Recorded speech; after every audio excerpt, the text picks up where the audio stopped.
Welcome back to Bigg Boss analysis.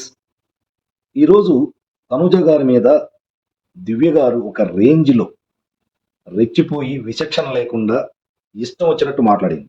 So ఇది ఎంతవరకు correct? So దీనితో దివ్య గారి మీద ఫుల్ నెగిటివిటీ పెరిగిపోయింది. సోషల్ మీడియాలో ఎక్కడ చూసినా ఎవరో ఒకళ్ళు ఇద్దరు తప్ప 1 or 2% తప్ప ఆల్మోస్ట్ దివ్య గారి మీద ఫుల్ నెగిటివిటీ పెరిగింది.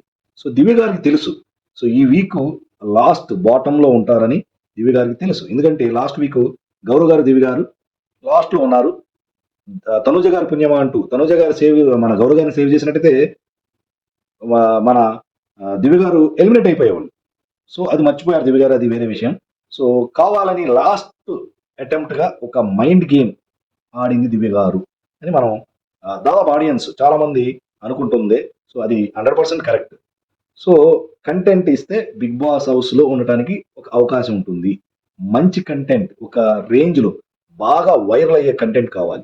సో దానికోసమని నెంబర్ 1 పొజిషన్ ఉన్న తనుజ గారితో సో అనవసరంగా సో ఆ క్యాప్టెన్సీ షిప్ నుంచి రిమూవ్ చేస్తూ 2 సార్లు కంటిన్యూస్ గా క్యాప్టెన్ అవడానికి నువ్వు అర్హురాలు కాదు అని కావాలని తనుజ గారిని రెచ్చగొడుతున్నట్టు మాట్లాడటం.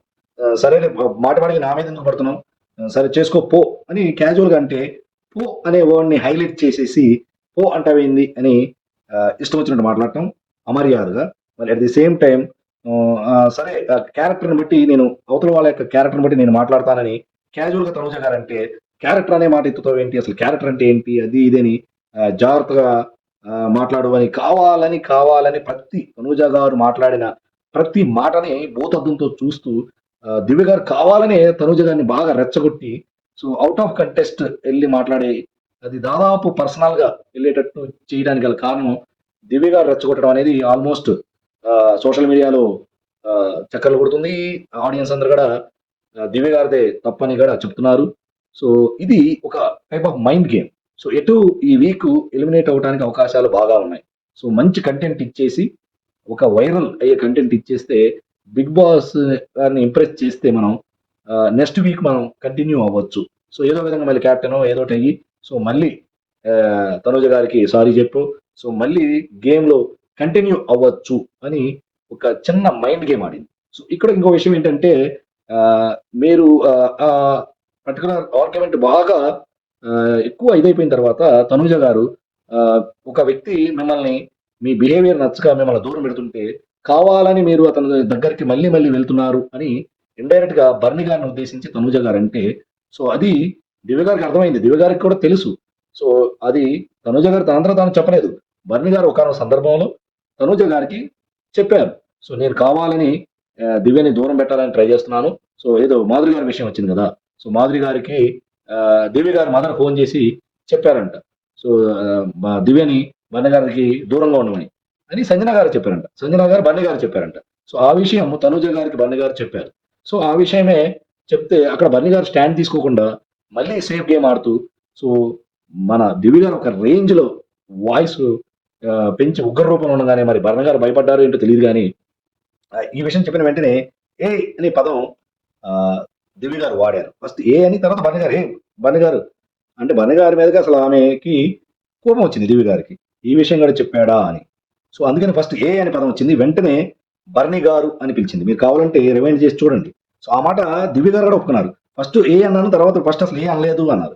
బర్ని గారు కూడా నన్ను ఏ అనలేదు, బర్ని గారు అని పిలవడమే నేను వినబడింది అని అన్నారు.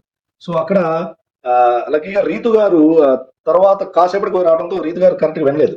సో తనుజ గారు అడిగితే కూడా రీతు గారు ఏం సమాధానం చెప్పలేదు. ఎందుకంటే రీతు గారు అప్పుడు కరెక్ట్ ఏ అనే పదం వాడినప్పుడు రీతు గారు లేరు. సో అది నెగిటివ్ వెళ్తుందేమో, ఇది రివైండ్ చేసి నాగార్జున గారు సాటర్డే ఆర్ సండే చూపిస్తారేమో అని మన దివ్య గారు చాలా తెలివిగా ఫస్ట్ ఏ అన్నాను, వెంటనే భరణి గారు అన్నాను అని స్వయాన దివ్య గారే అన్నారు. సో భరణి గారు ఇక్కడ సేఫ్ గేమ్ ఆడుతూ ఫ్లిప్ అయ్యి సో తనూజ గారికి వ్యతిరేకంగా మాట్లాడారు. సో మా ఇద్దరిని ఆయన భరణి గారు అని పిలిచారు, అసలు నా విషయం ఎందుకు తీస్తున్నావు నువ్వు మధ్యలో, సో నేను మొన్నే చెప్పానని తనూజ గారి వైపు పిన్ పాయింట్ చేస్తూ మాట్లాడటం ఎంతవరకు కరెక్ట్. సో అదే మనం చెప్పుకున్నాం. సో ఈ హౌస్ లో సరైన రియల్ సపోర్ట్ తనుజ గారికి లేదు. సో తనుజ గారికి ఉన్న ఫేమ్ పాపులారిటీని వాడుకోవడం కోసం ఫ్రెండ్షిప్ మెయింటైన్ చేశారు కొన్నాళ్ళు. కరెక్ట్ గా ఛాన్స్ దొరికినప్పుడు తనుజ గారిని తొక్కేయాలని చూస్తున్నారు.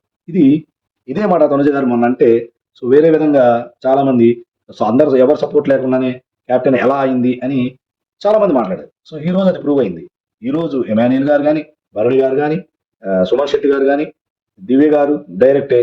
సో వీళ్ళందరూ డైరెక్ట్ గా ఆమెని, ఈవెన్ పవన్ కూడా క్యాప్టెన్సీషిప్ నుంచి రిమూవ్ చేశారు. ఒక్క కళ్యాణ్ అండ్ రీతు గారే బన్నీ గారికి, సారీ తనుజ గారికి సపోర్ట్ ఇచ్చారు.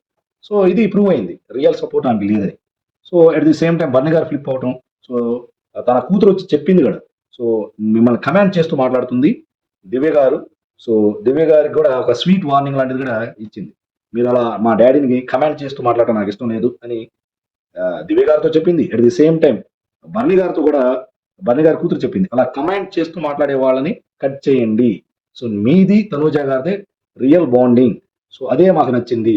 కమాండ్ చేస్తూ ఉన్న వారిని కట్ చేయండి, వాళ్ళకి గట్టిగా సమాధానం చెప్పండి అని నొక్కి నొక్కి మరి భరణి గారి కూతురు చెప్పినా సరే, భరణి గారు ఈ రోజు కూడా మళ్ళీ ఇండైరెక్ట్ గా దివ్య గారికే సపోర్ట్ ఇచ్చి, సో తనూజ గారి మీద ఉన్న మరి ఎందుకో తెలియదు కానీ తనకి ఆ అక్కస్ని మళ్ళీ ఇంకోసారి అంత ఇష్యూ జరుగుతున్నప్పుడు ఎస్ నేనే చెప్పాను అని స్టాండ్ తీసుకోవాల్సింది. సో నువ్వు నేను వద్దు దూరంగా ఉండు అని ఎన్నిసార్లు చెప్పినా నువ్వు మాట మాటికి వస్తున్నావు కాబట్టి నేనే తనుజ గారికి చెప్పాను అని ఒక స్టాండ్ తీసుకోలేకపోయారు బన్నీ గారు. సో అందుకనే బన్నీ గారు అసలు ఒకప్పుడు ఒక రేంజ్ లో టాప్ లో ఉన్న వ్యక్తి, సో ఇలాంటి సేఫ్ గేమ్ ఆడటం వల్ల చాలా వీక్ అయిపోయారు. సో ఇది ఎంతవరకు కరెక్ట్ ఆడియన్సే చెప్పాలి. సో ఓవరాల్ గా దివ్య గారు ఆ రేంజ్ లో తనూజ గారిని రెచ్చగొట్టడం, సో అది దాదాపు పర్సనలైజ్డ్ థింగ్స్ గా వెళ్ళిపోవటం. సో కావాలని మళ్ళీ మళ్ళీ మళ్ళీ మళ్ళీ వచ్చి దివ్య గారు తనుజ గారిని కంటిన్యూస్ గా పోక్ చేయటం ఎంతవరకు కరెక్ట్. సో దీనివల్ల తనుజ గారికి ఒరిగేది ఏం లేదు. సో దివ్య గారికి ఫుల్ నెగిటివిటీ వస్తుంది. సో అయితే గీతే ప్రజెంట్ ఓటింగ్ లో దివ్య గారు లాస్ట్ బాటమ్ లో ఉన్నారంట. ఈ వీకే ఎలిమినేట్ అవ్వచ్చు, లేదు కంటెంట్ దొరుకుతుంది అని, కంటెంట్ ఇవ్వచ్చు అని దివ్య గారు ప్లాన్ చేయటం. ఒకవేళ బిగ్ బాస్ గారు కూడా దివ్య గారు ఉండడం వల్ల కొంచెం కంటెంట్ దొరుకుతుంది, లేకపోతే మిగతా ఎపిసోడ్ అన్ని సప్పగా ఉంటాయి అనే ఉద్దేశంతో అయినా దివ్య గారిని కాపాడాలి. కానీ సో ఓటింగ్ పరంగా చూస్తే సో దివ్య గారు ఈ వీక్ ఎలిమినేట్ అవ్వడానికి అవకాశం ఎక్కువ ఉంది. సో ఒకవేళ తన యొక్క మైండ్ గేమ్, దివ్య గారి యొక్క మైండ్ గేమ్ పారినట్టయితే ఆటోమేటిక్ గా బిగ్ బాస్ గారు కంటెంట్ కోసమే దివ్య గారిని ఉంచుకోవడం జరుగుతుంది, బిగ్ బాస్ ఇంట్లో కంటిన్యూ అవుతుంది. లేదంటే ఈ week maximum next week definite గా దివ్య గారు ఎలిమినేట్ అవ్వడం ఖాయమని అనిపిస్తుంది. ఇది నా అనాలిసిస్. సో నా అనాలిసిస్ మీకు నచ్చినట్లయితే కమెంట్ చేయండి, షేర్ చేయండి, నా ఛానల్ బలారెడ్డి ముఖాని సబ్స్క్రైబ్ చేయండి. జై హింద్.